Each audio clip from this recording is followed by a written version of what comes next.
Hey guys, it's me Cosmic, and today's video is mainly going to be about three topics. One, is the furry fandom oversexualized? The difference between artistic nudity and pornographic nudity.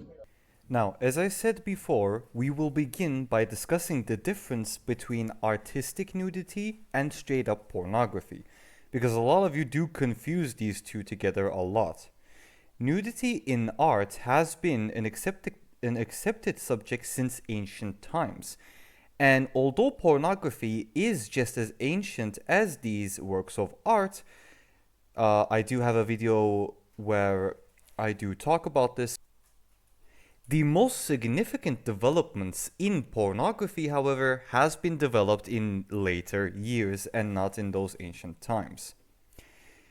Nudity in art is natural and is meant to let the audience appreciate the human body, while pornography, again, although the emotion of horniness and lust is natural, pornography is intentionally done to arouse sexual feelings in the audience that gazes upon it.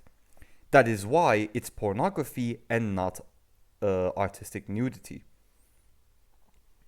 Another important separation is with models of nude artworks pose naturally and in mundane ways, and do not convey any eroticism, while pornographic models have expressions as well as poses that are erotic in nature and sexually arousing intentionally.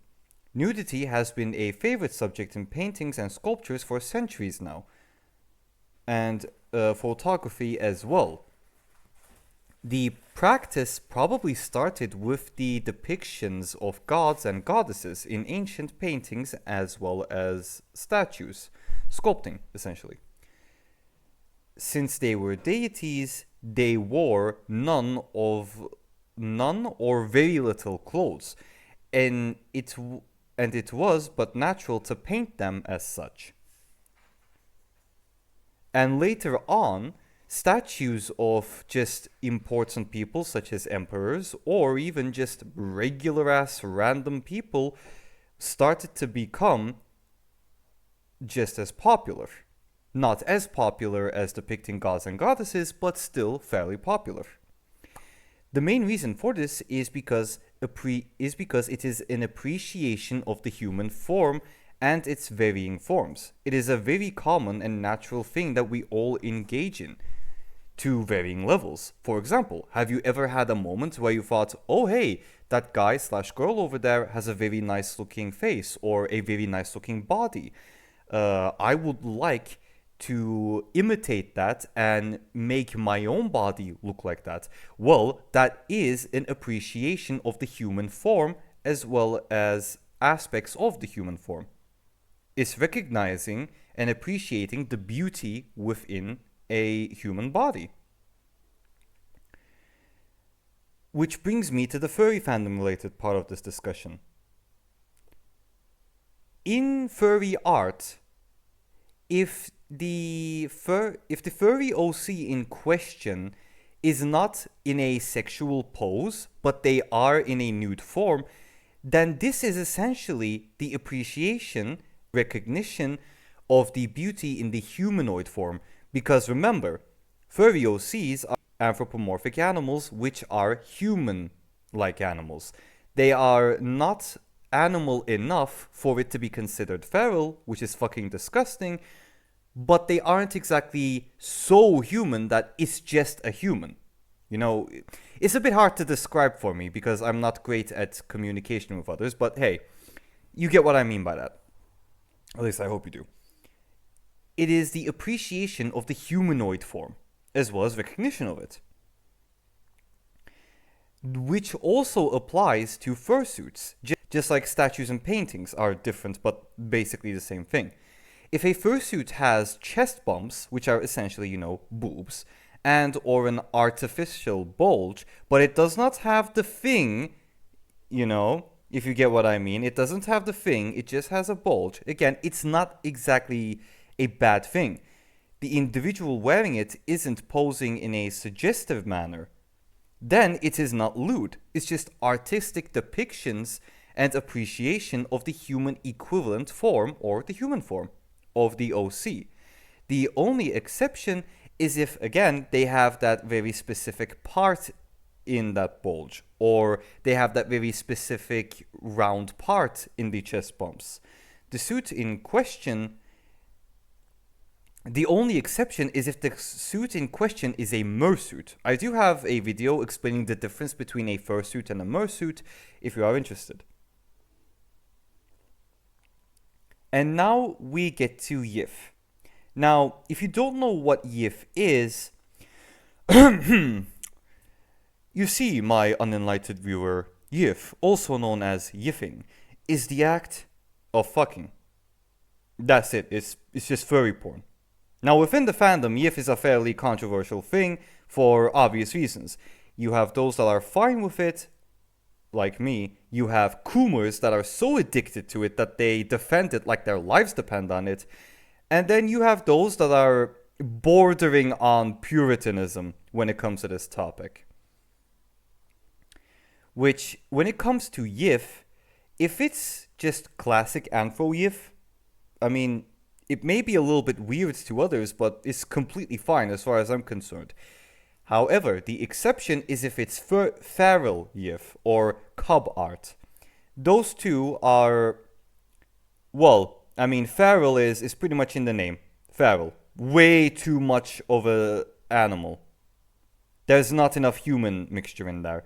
As well as, now for cub, it's basically CP, which is why it is absolutely disgusting. It should be obliterated, and those that engage in it should kill themselves now. What, were you expecting me to be nice about fucking pedos and animal doers? Do you really think I'm going to be nice when talking about those people? Of course not. Fuck them. I hope they suffer. Now, for most of us, we are completely okay with normal yiff.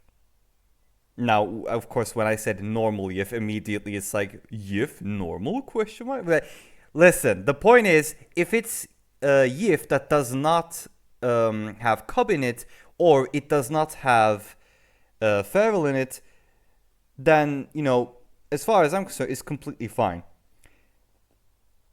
Most of us are completely okay with yiff existing. And the drama revolving around yiff is usually born from the question of, but what if a minor gets exposed to it? And that is a fair concern, absolutely. So let's discuss what yiff artists can do in order to minimalize the chances of that happening. And at what point do they have done all that they can, and it is no longer their problem if anybody gets exposed to it, because they've pretty much done everything that they can do.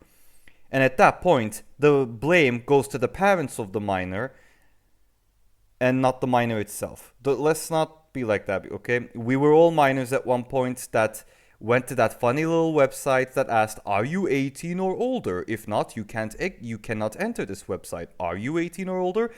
And our 16-year-old minor asses clicked yes as soon as that option came in, okay? You know, when you're a teenager, your brain isn't exactly functioning properly yet. So the fall goes to the parents. In almost every single social media, you are able to age restrict your content. For example, if I go to, say, Aquatic Life is Awesome, right?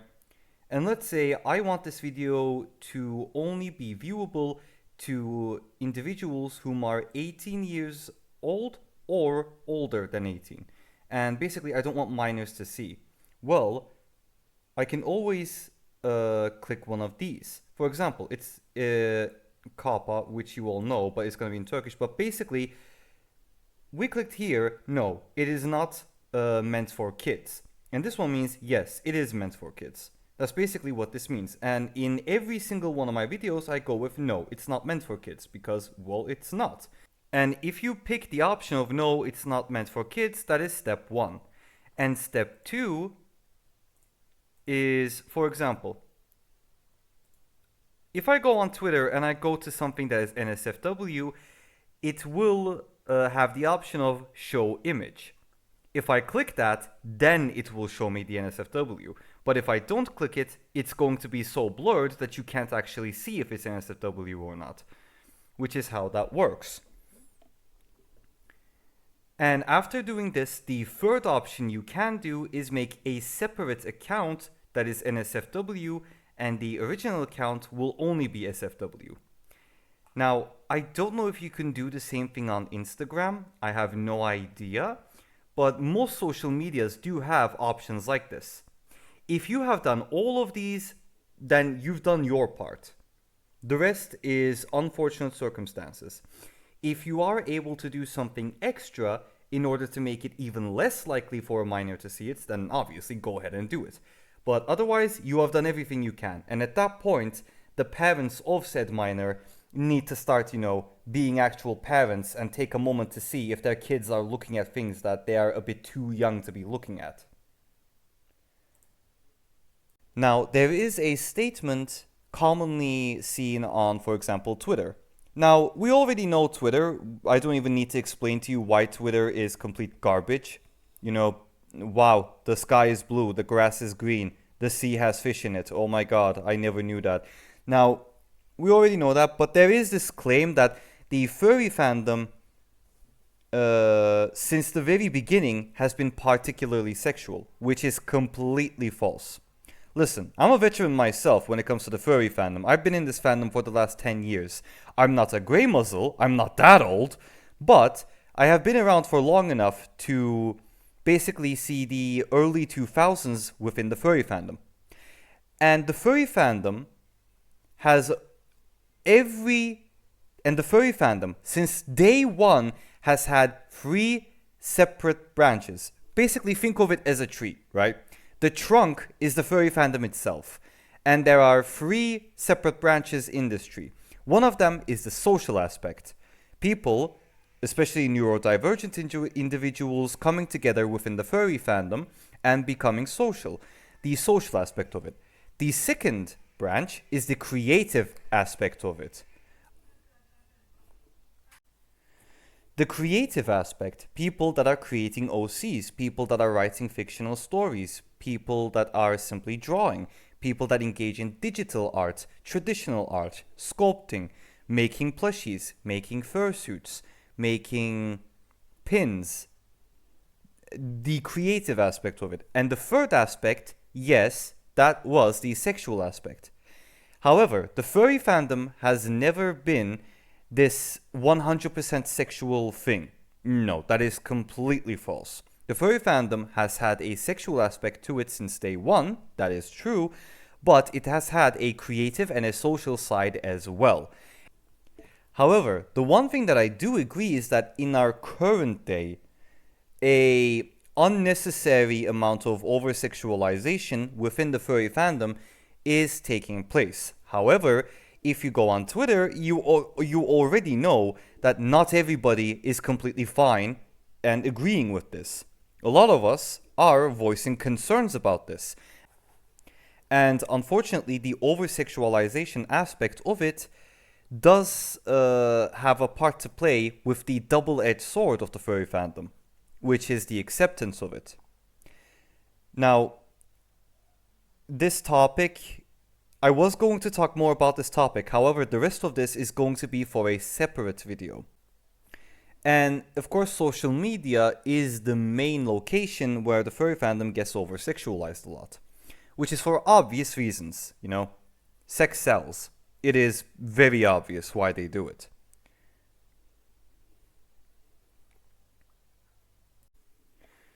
Now, as I said, in social media, yes, the furry fandom does have an over-sexualization issue going on, which not everybody agrees with, and some even actively stay away from. And some artists will intentionally create 2 accounts rather than 1, having one of them safe for work and the other one NSFW, as a way of separating the 2, which is appreciated. However, the Baader-Meinhof phenomenon should not be discounted in this. Now you may be wondering, what the hell is the Baader-Meinhof phenomenon? Well, it is also called the frequency illusion. It is a cognitive bias that affects how we think and process information. It's a phenomenon where something you recently learned about seems to appear everywhere, making it feel like it's more common than it actually is. Which is something that is related to furry drama. Most of the time, not all, but most of the time, the furry fandom related dramas are completely just random shit blown out of proportion. But because you see it everywhere, it ends up looking like everybody is involved and participating in the drama, which is not the case. It's the same thing with the worst members of the furry fandom. They're not as common as they are not as common as social media would make you as social media would lead you to believe.